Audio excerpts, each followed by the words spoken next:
বলতেছে আমি আসি, প্রায় তার প্রোগ্রামে আসি।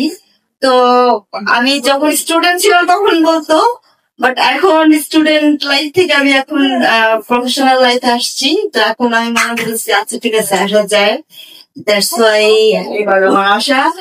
আর ভাইয়ার সাথে আমার খুব ভালো একটা সম্পর্ক, প্লাস হচ্ছে সে আমাকে খুব সম্মান করে, আর আমি সম্মানটাকেই সবচেয়ে বেশি প্রাধান্য দিই।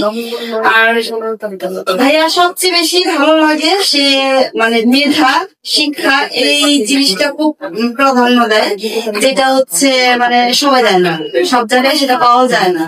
তো আমি যেটা শিখে আসছি আমার গুরুজনদের কাছ থেকে, অ্যাডল্ট ভাইয়া, শাহরিয়ার ভাইয়া, ইভান ভাইয়া, আমাদের আমার ইউনিভার্সিটি থেকে, সব দেশ থেকে, তো আমার বাবা মার কাছ থেকে সম্মানটা জীবনে অনেক বড় জিনিস। যে সম্মানটা বজায় রেখে যেখানে আমি সম্মান পাবো আমি সেখানে যাবো। তো সবচেয়ে বড় পাওয়া আমার যে আজকে আমি অনেক সম্মানিত আমাকে অ্যাওয়ার্ড দেওয়ার জন্য। Thank you.